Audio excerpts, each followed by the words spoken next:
یہ تو ہمارا قریبی ہے، جی تو یہ سوچ کے ہمارا دوست ہے، یہ سوچ کے اگر ہم نے بیت المال سے کچھ اگر دے دیا تو یہ سراسر غلط ہے اور یہ جائز نہیں ہے۔ جو بھی حکومت ایسا کرتی تھی وہ غلط کرتی تھی۔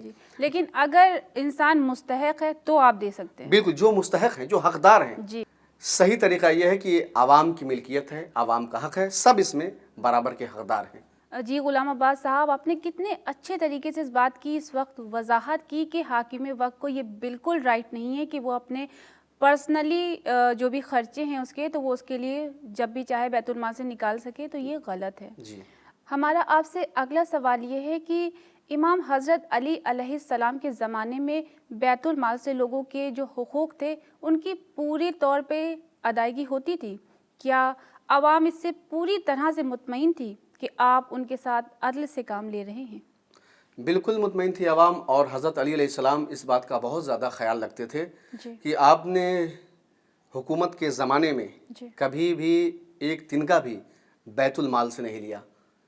کیوں کہ حضرت علی علیہ السلام جو حقوق انسانی کے اس کائنات کے سب سے بڑے علم بردار تھے، تو پھر یہ کیسے ممکن تھا کہ علی کو جہاں اس بات کا خیال ہے کہ مجھے سماج سے ظلم کو ختم کرنا ہے، لوگوں کے جو حق مارے جا رہے ہیں اس حق کو دلانا ہے، جو کمزوروں پہ طاقتور ظلم کر رہا ہے اس سے مجھے نجات دلانی ہے کمزوروں کو، علی اس بات کا بھی خیال رکھتے تھے۔ جنگ کے معاملات میں حضرت علی علیہ السلام جنگ جیسے اس خطرناک ماحول میں اگر ان کی طرف سے کوئی فوجی جانا چاہتا تھا تو چھوٹ ہے، جاؤ چلے جاؤ، جبکہ ایسا نہیں ہوتا ہے۔ ایسے حالات میں کوئی نہیں جانے دیتا اپنے فوجی کو، اپنے سولجر کو، وہ روکتا ہے۔ لیکن حضرت علی علیہ السلام کا نہیں، تمہارا حق ہے آزادی، تم چلے جاؤ۔ وہی طریقہ حضرت علی کا یہاں بھی تھا بیت المال کے سلسلے سے۔ کبھی حضرت علی علیہ السلام نے اپنی فیملی، گھر والوں کے لیے، کسی کے لیے ذرہ برابر ایک تنکا بھی بیت المال سے نہیں لیا۔ کیوں؟ کہ وہ عوام کی پراپرٹی، عوام کی ملکیت تھی۔ کبھی اپنے ذاتی خرچ کے لیے کچھ نہیں لیا۔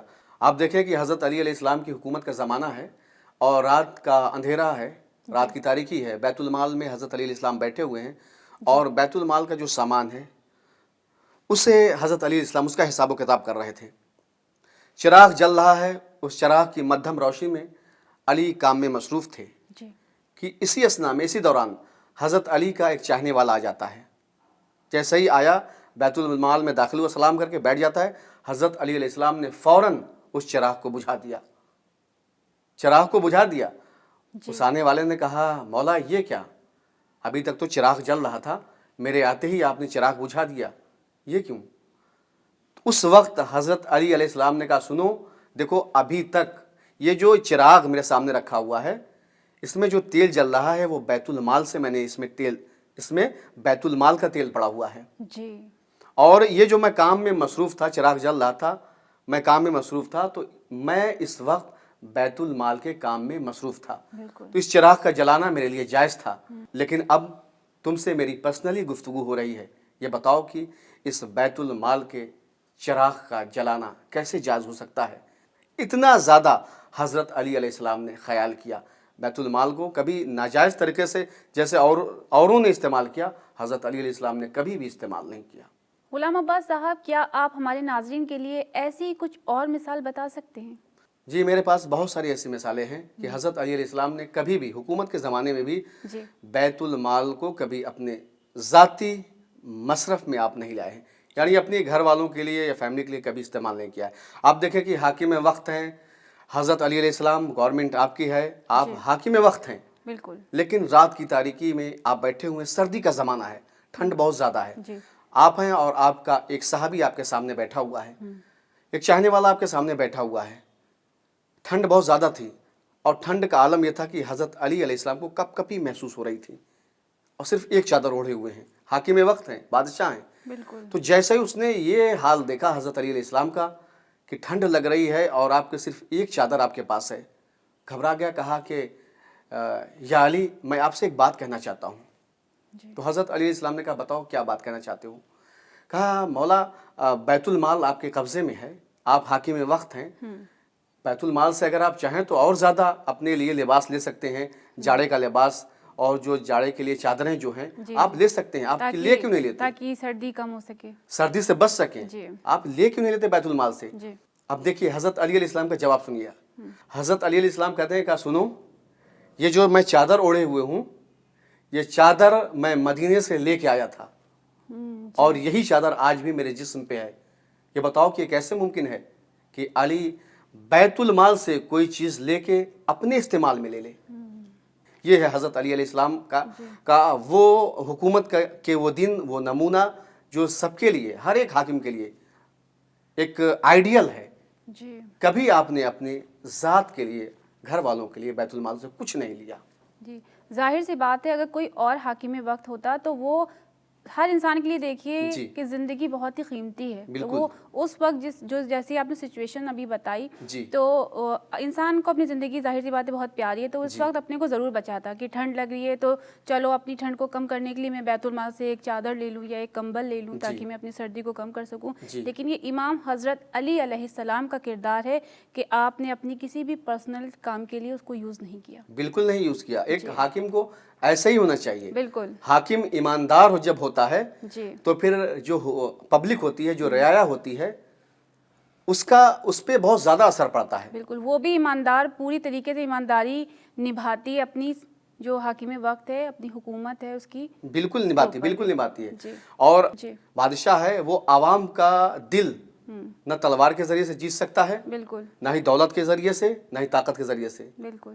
دل اگر جیت سکتا ہے تو وہ عدالت کے ذریعے سے، اپنے کیریکٹر اور کردار کے ذریعے سے جیت سکتا ہے، اور یہی اپنے اخلاق کے ذریعے سے.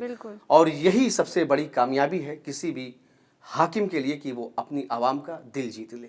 غلام عباس صاحب، ہمارا آپ سے اگلا سوال یہ ہے کہ آپ کوئی ایسی مثال دیجئے کہ جس میں عوام نے حضرت علی علیہ السلام کے لیے اس بات کی گواہی دی ہو کہ آپ نے کبھی بھی بیت المال کو اپنی ذاتی ملکیت نہیں سمجھا. حضرت علی علیہ السلام نے بیت المال کو عوام کی ملکیت ہمیشہ سمجھا اور اس سے کچھ نہیں لیا.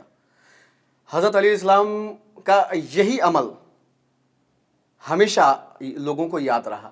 حضرت علی علیہ السلام کی حکومت کا زمانہ ختم ہو چکا ہے، حج کا زمانہ ہے. حاکم شام حج کے لیے مکہ آیا اور اسی دوران اس نے لوگوں سے کہا، اپنے سپاہیوں سے جو وہاں کے لوگ تھے، کہا کہ یہ بتاؤ کہ دارمیہ، ایک عورت، ایک خاتون جس کا نام دارمیہ تھا، وہ اس وقت کہاں ہیں؟ تو اس وقت کے لوگوں نے بتایا کہ دارمیہ ابھی یہیں پہ ہیں، مکے میں ہی ہیں. کہا کہ میں دارمیہ سے ملنا چاہتا ہوں. خیر، جیسے اس نے کہا کچھ لوگ پہنچے، دارمیہ کو یہ خبر دی. دارمیہ آئیں کہ دارمیہ یہ جناب حلیمہ سعدیہ کی بیٹی ہیں. حلیمہ سعدیہ یہ وہ خاتون ہے کہ سارا عالم اسلام ان کے نام سے واقف ہے.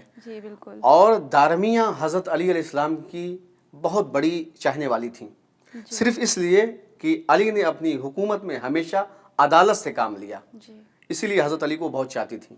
تو کیا یہ ان کے زمانے حکومت کے دوران تھیں؟ بالکل تھیں. تو میں عرض یہ کر رہا تھا کہ بادشاہ وقت نے جب کہا کہ دارمیہ کو میرے پاس بلایا جائے، دارمیہ آئیں تو اس وقت بادشاہ وقت نے کہا کہ دارمیہ مجھے تم سے کچھ پوچھنا ہے، کچھ سوال کرنا ہے. جناب دارمیہ کہتی مجھ سے کیا سوال کرو گے؟ کہا نہیں، مجھے کچھ باتیں جاننی ہیں. کہا ٹھیک ہے، پوچھو کیا جاننا چاہتے ہو.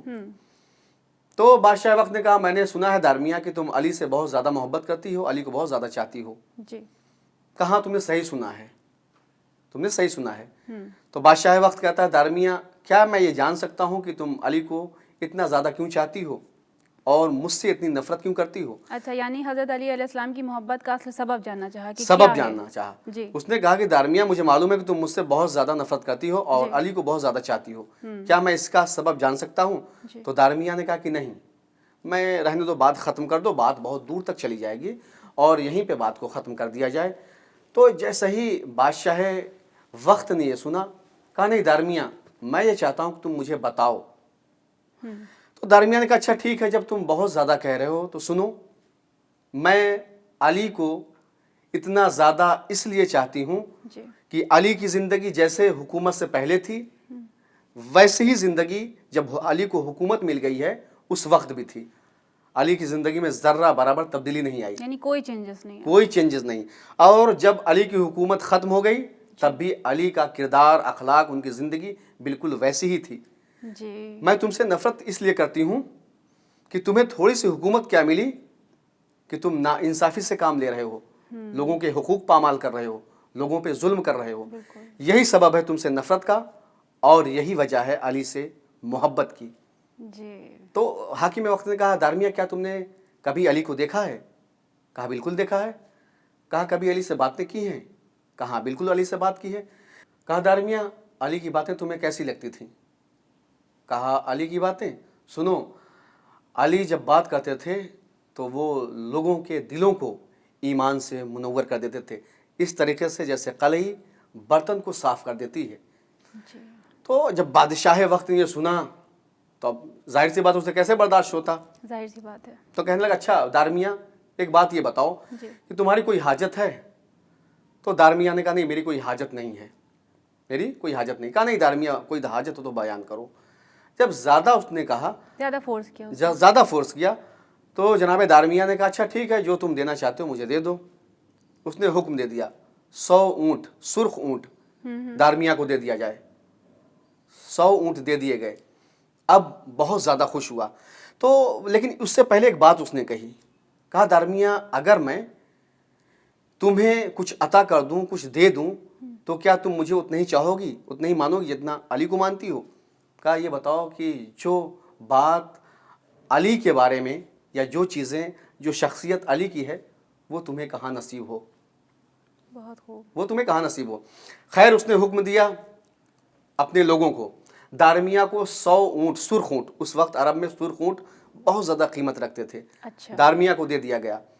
اب دینے کے بعد وہ بہت خوش ہو گیا بادشاہ وقت کی اب دارمیہ ہو سکتا ہے میری تعریف کریں. تو اس نے کہا دارمیہ یہ بتاؤ کہ اگر علی زندہ ہوتے، اگر علی ہوتے تو کیا تمہیں اتنا دیتے؟ تو دارمیہ کا جواب سنیے. کہا تم نے بالکل صحیح کہا، اگر علی ہوتے تو 100 اونٹ تو کیا ایک پھوٹی کوڑی بھی نہ دیتے. اس لیے کہ علی بیت المال کو عوام کی ملکیت سمجھتے تھے، اپنی ذاتی ملکیت نہیں سمجھتے تھے. بالکل. اب دیکھیے جیسے ہی بادشاہ وقت نے سنا گھبرا گیا، پریشان ہو گیا، کیونکہ اس نے بیت المال سے دیا تھا. اور وہ بھی جو اس نے دیا تھا تو وہ اپنی تعریف کے لیے، صرف دکھاوے کے لیے، تاکہ وہ اس کی دارمیہ جس کی آپ ذکر کر رہے ہیں اس کی محبت حاصل کر سکے. محبت حاصل کرے، مقصد تھا اس کے پیچھے. بیت المال کا مال اٹھا کے دے دیا دارمیہ کو. تو دارمیہ سے کہا کہ علی ہوتے تو اتنا دیتے. کہا کہ ایک پھوٹی کوڑی بھی نہ دیتے، اس لیے کہ علی نے کبھی بیت المال کو اپنے مقصد کے تحت نہیں خرچ کیا. بالکل. تو حضرت علی نے اس طریقے سے انصاف کیا، عدالت سے کام لیا کہ مدتیں گزر جانے کے بعد، صدیاں گزر جانے کے بعد آج بھی حضرت علی علیہ السلام کی اسی عدالت اور انصاف کی تعریف کی جاتی ہے. اور جہاں بھی اس دنیا میں جہاں بھی حقوق انسانی کی بات کی جاتی ہے، ہیومن رائٹس کی بات کی جاتی ہے تو علی کا نام ضرور آتا ہے. اس لیے کہ علی اس کائنات کے سب سے بڑے حقوق بشر، حقوق انسانی کے علم بردار تھے. واقعاً کیا کہنا امام حضرت علی علیہ السلام کا کہ اس دور سے لے کر آج کے دور تک امام حضرت علی علیہ السلام کی عدالت کی تعریف ہو رہی ہے. تو غلام عباس صاحب، چونکہ ہمارے پروگرام کا ایک وقت ہے اور جس کا دائرہ ختم ہو رہا ہے تو ہم اس لیے اپنی گفتگو کو یہیں پہ ختم کرتے ہیں. انشاءاللہ آنے والے ایپیسوڈز میں ہماری گفتگو جاری رہے گی. تو ناظرین، یہ تھا ہمارا آج کا پروگرام جس میں بات چل رہی تھی بیت المال کے سلسلے سے. تو آج کے ایپیسوڈ میں آپ نے سنا کہ بیت المال دراصل ہے کیا اور اس میں کن لوگوں کے حقوق شامل ہوتے ہیں، اور کسی بھی حاکم وقت کو یہ رائٹ نہیں ہے کہ وہ کسی انسان کے حقوق کو چھینے. ناظرین، اسی کے ساتھ ہمیں اور غلام عباس صاحب کو اجازت دیجیے. خدا حافظ. خدا حافظ.